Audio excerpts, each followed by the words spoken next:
Hello and welcome back. Sean here, Mountains Garage. You're in a different perspective today. It's a kind of a pain, but I'm going to give it a try as we start to assemble this clutch Turbo 400. So I'll be out of the picture other than my hands. Probably I won't know till I watch it, so it is what it is. I trimmed pretty much like I normally do for an aftermarket bell housing because the case was broken right here, and going flat off the pump mounting surface. I didn't actually change this. I just took the 3 standoffs, which you normally do. We've talked about this a few times. Let me get some of my painting plugs out of here. I paint at least a Turbo 400 a week, so I have an old shallow pan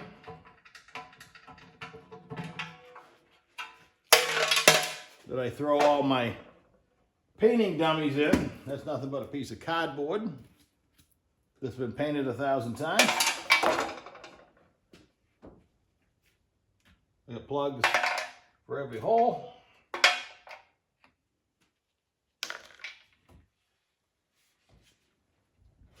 It's stuck pretty good. This is actually a Corvette, a C5 Corvette lift adapter. This goes up into the frame and you turn it, and your lift sits here so you don't wreck your rocker panels.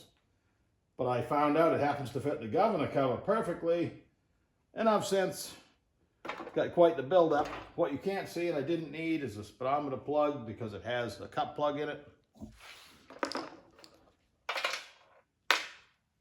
The dipstick hole, again, you probably can't see it, but that has a tendency to corrode. So I usually go ahead and paint that. I have a plug for it, but I went ahead and painted the hole a little bit so it doesn't continue to corrode.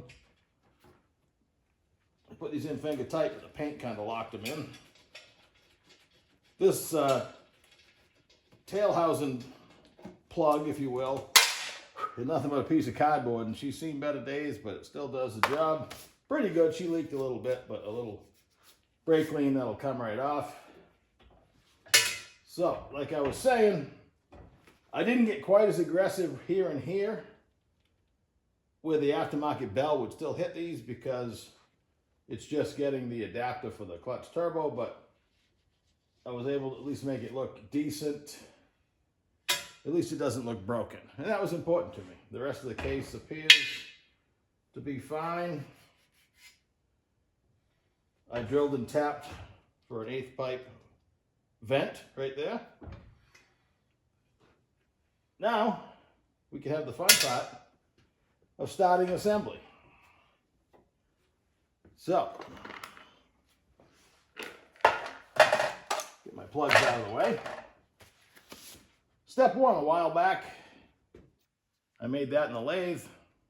That's a seal driver for the linkage seal, which the metal side would go out if my glove isn't covering it. And this guides it through the case. So there's really no way to drive the seal in backwards. I used to use a 1/2-inch socket for the first 3,000 transmissions. And one day I ruined the seal. I said, that's dumb.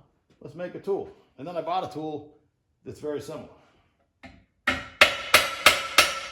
You can hear the tone change, and we're in. Every piece of this transmission, it's if you remember, if you watched the last video where we took it apart, it's never been run. It was rebuilt somewhere, somehow, sometime, and its only flaw, well, if you will, the only strike against it is nothing was ever lubricated, and over time, fortunately, it didn't get too rusty, but every piece I have to refinish enough so it's acceptable to use. The linkage shaft was no different. I just put a little bit of lube where it's going to pass through the seal.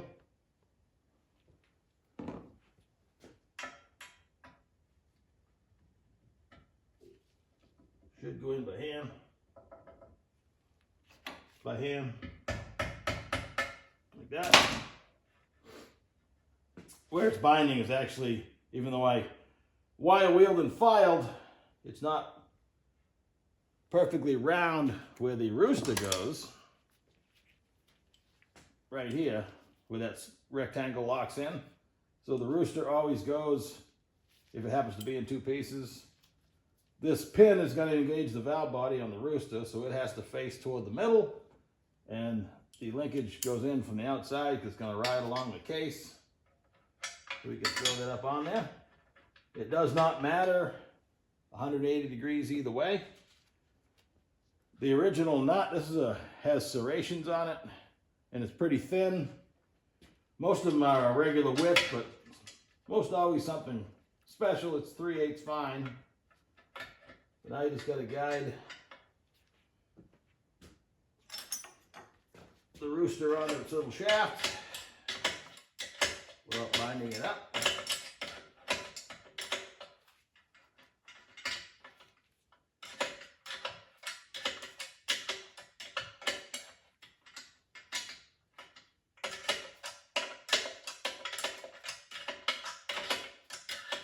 Almost there. Again, I hope the audio comes out okay in this video.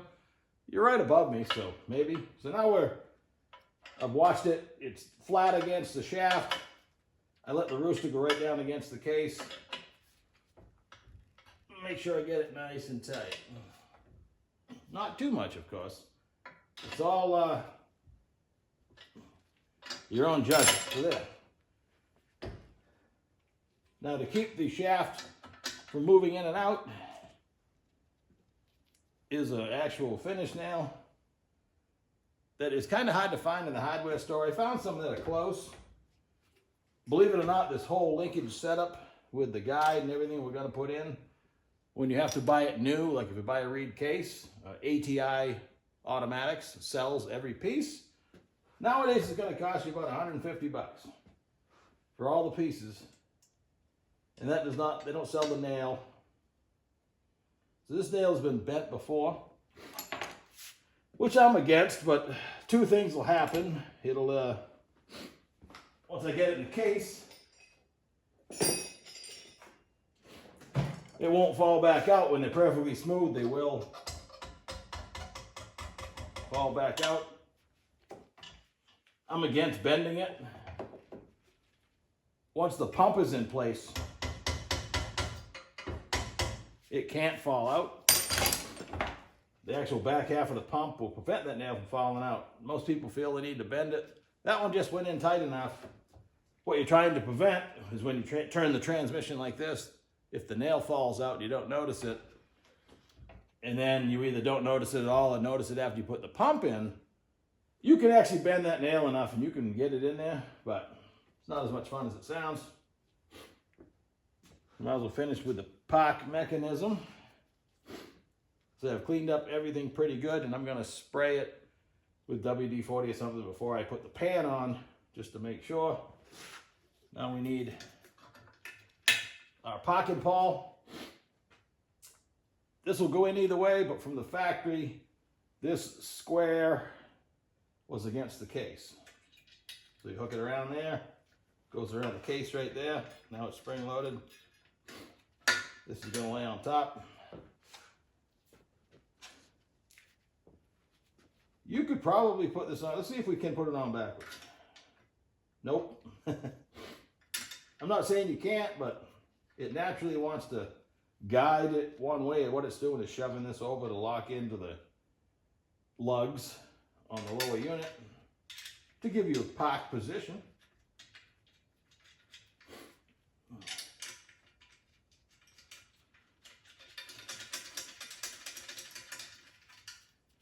The bolts on the Turbo 400, the 5/16, the short ones, when they've been inside the case the whole life, they aren't rusted.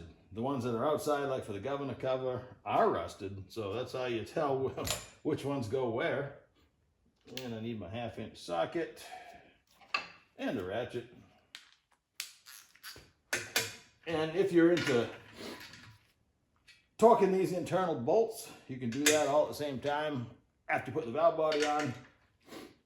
I can tell you, in my experience.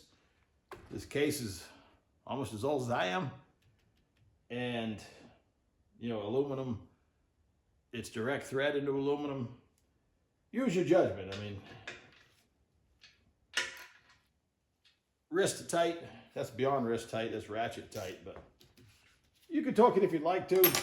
These will probably be okay. These, having been off and on potentially more times, some shops never take this stuff apart. They never change the seal, which is too bad.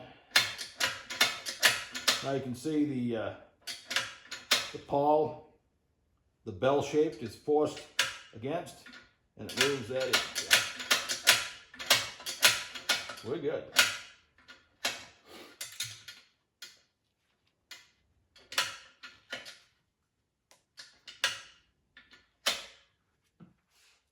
I just popped out this 3/8 cut plug that was in this feed hole next to the center support bolt, because I know the valve body I'm using does not use that. So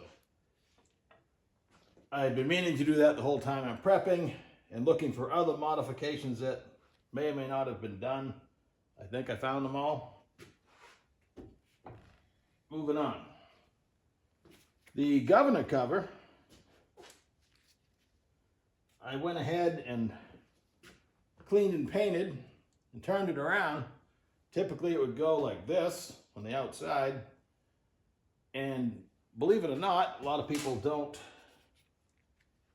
do this step, but when you put it on the correct way, this is backwards of how I'm putting it on, and bolt it on, all your gaskets aren't created equal. And you should watch as you turn the output shaft how much the governor goes in and out, and tap on the center right here and adjust your end plate. You don't want it tight, you want a little bit of wiggle, but you don't want it moving, you know, 1/8 of an inch, 1/4 of an inch. So, but for my application, it just so happens, when they engineered the Turbo 400, they were thinking of all the cool mods you're gonna do. Let's just turn it around. That way, when you look at it, you know there's no governor in there. You get brand new bolts. Sometimes they're gold, sometimes they're silver. Reminds me I need to buy some. And the paint, the Corvette lift adapter, allows paint to get on the gasket surface. That only helps it seal. Over time, that's going to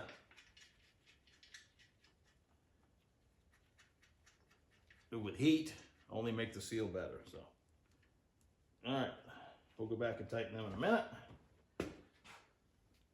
Moving on, I'll tilt it back so you can see it a little better. I know the valve body I've chosen, a reverse pattern manual valve body, wants you to put the stock modulator valve, let's do that the right way, back in its bore, and then you have a plug with the modulator O-ring on it, and the clamp that you normally have. I just want to lubricate this so it doesn't just sit there and rust in its bore. So I just put a little WD-40 on it, work it all the way in. In this case, we are not concerned that it moves back and forth in its bore smoothly, because it's never going to move. There's a little paint right there, overspray I'm sure, but when it's actually in its bore, it's fine. Now we need a little lubrication on the O-ring. I use that word a lot, talking about transmissions. We're just going to plug it off the end. You can push the O-ring right in. There's no spring loading that you would have with the modulator itself. I've gone ahead, painted up the bracket. Another new bolt.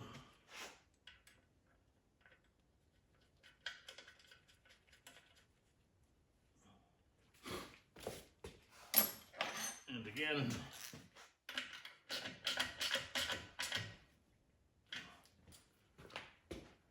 when you weren't looking, I tightened up the governor cover bolts because I don't leave bolts loose. But filming live, I thought it was kind of boring, but hey, whatever. So now the bracket's tight, the valve's held in place, it can't move. It's just gonna sit there and do its job at the full pressure position. Now we can start working on the inside. I'll go get a bearing and a shim.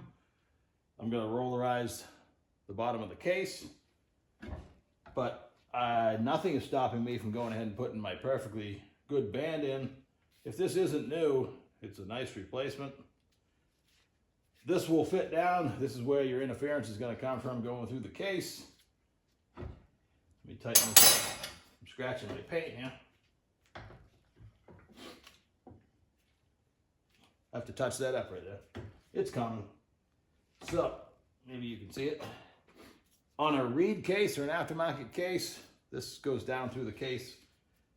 Very rough.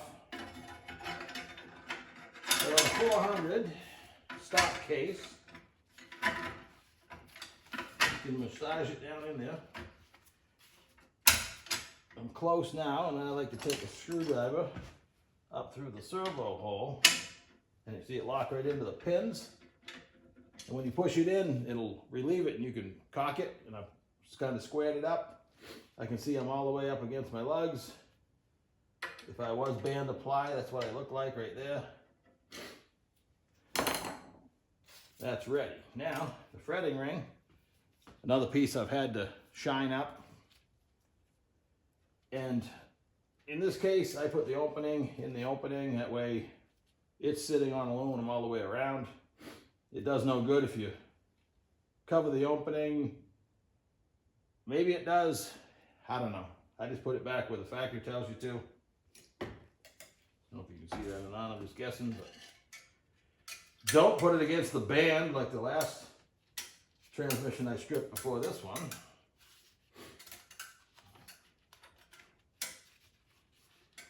Oh, I'm going to go all the way down.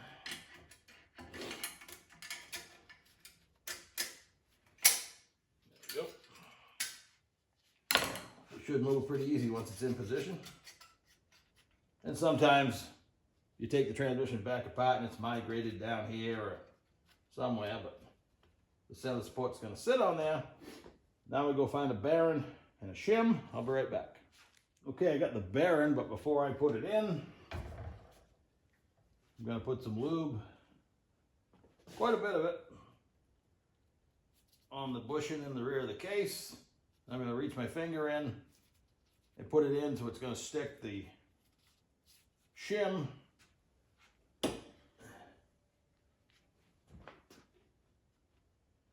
in the bearing to the case.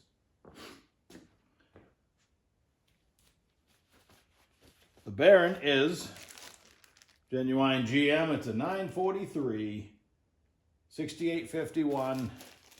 The TH350 pump bearing. It would be on the back of the pump. The shim I chose to start, I'll have to check it. It's about 14 thousandths. We'll stick that on first. It sits right over the bushing pretty good. Plus the Vaseline's going to help stick it on there. I'll put some on the back of the bearing too. I like black side down. It feels better. On the Reed case, they want black side up, but in a stock case, black side down seems to be the number. And that'll sit right there until I try the lower unit in place, and that'll be in the next video. I have to rebuild the lower unit. I got to remove the O-ring off the output shaft, the O-ring groove, and try to keep these videos kind of short and hopefully helpful. Any questions, don't be afraid to ask. And that's it for this morning. Have a good day. Sean here. I just wanted to add, I'm sorry I sniffled through the whole video. The pollen this week has been killing me. I think I've eaten about a peck of it. And I promised the other 600 and some odd videos, if you're new here, it's not a common thing. And all I can do is apologize. I hate to erase the whole video, which part of me wants to, but I'm going to let it ride in a humble apology, and I'll do better next time. Thanks for watching.